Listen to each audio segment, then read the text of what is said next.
your career is not a life sentence. Today on Fortitude Through Stoicism, and this is my 365-day journey of implementing the ancient philosophy of Stoicism into the life of this modern masculine man. A little bit of a different view today. We're on the move. And it's interesting because I have this exact conversation with my clients all the time, and today I have some proof behind the pudding. So here's what I'm talking about. Oftentimes I see small business owners work themselves into a grave. They work and work and work. They never find a way off the mountain. I've been friends on Facebook for a number of years with a lady, Christine Walsh. She owns a garbage company in New York. And for about 2 years I've been trying to buy that company because she's older. And even yesterday we were talking, messaging back and forth. She had commented on one of my posts. Today, she is no longer with us. Yesterday, she was running a garbage company. Today, she is no longer with us. Social media is erupting with people in her community, family, friends. She was an incredible woman. I urged her to enjoy her life. 2 years, she's been pushing in that company instead of living her life. So, the quote by Seneca: "How disgraceful is the lawyer whose dying breath passes while at court, at an advanced age, pleading for the unknown litigations and still seeking the approval of ignorant spectators." Seneca. What he is saying here is about work-life balance. What he is saying here is that your career should not define you. And then people are going to say, "Hey, Shawn, I'm calling bullshit on you because you work more than anyone else." That is correct.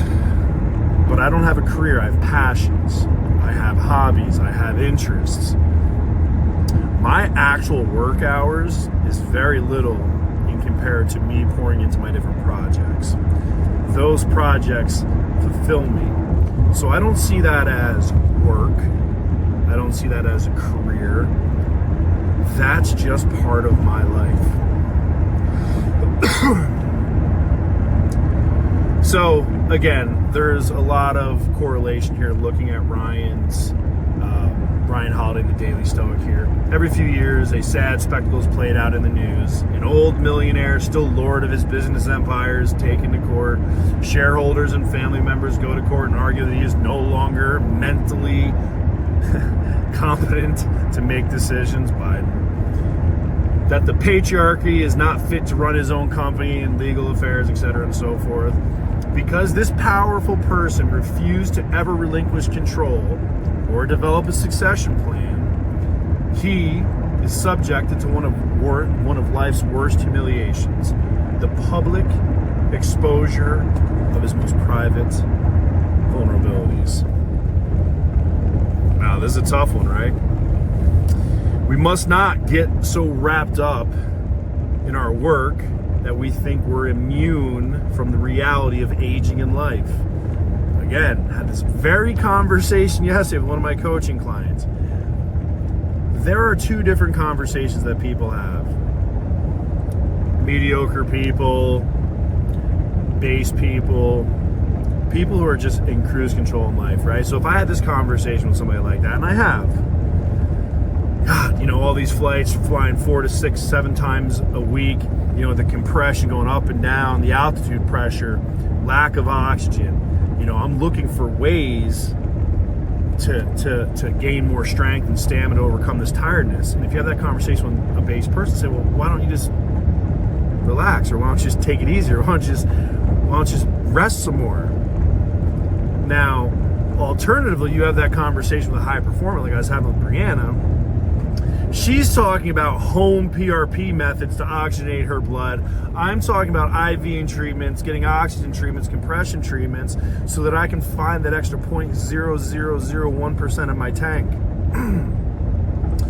The conversations are different with people at different altitudes, because the people who are fighting for that extra inch are fighting for that little bit to make themselves a little bit better.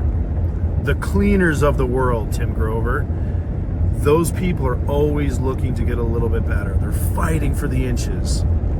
Most people, they're looking for the shortcut, and shit, all they need to do is do the basics, right?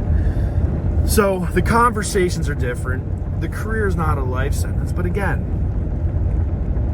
the one thing that I have to emphasize in all of this is Stoicism is about people talking about the best way to live life.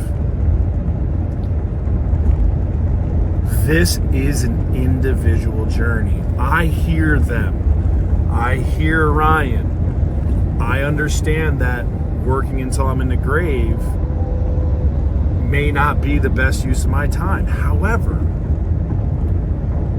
if that's what fulfills me, like Christine, maybe she enjoyed that aspect. Maybe she wouldn't want to be retired. Maybe she wouldn't know what to do with herself if she sold her company because she was a pillar in the community, right?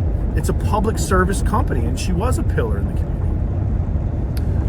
Christine, you will be missed. You're an amazing inspiration, entrepreneur, powerful woman, dedicated business person, servant leader. You'll be missed. But the one thing that I'm not going to do anymore is I'm certainly not going to tell people how they should live their lives. Individual journey. I can give my perspective, how I think it's best for me. I can quote some of the Stoics. I can apply their lessons to my life. My life. Internally. So, on that, I have to talk from a first person's perspective. I have to talk about what works for me. Because this is coming through the lens of a masculine man, a dominant masculine man. It may not be the same through a feminine, submissive female, for example. It may look differently. And that's why we share our perspectives. And on that, I'm going to pay attention to the road.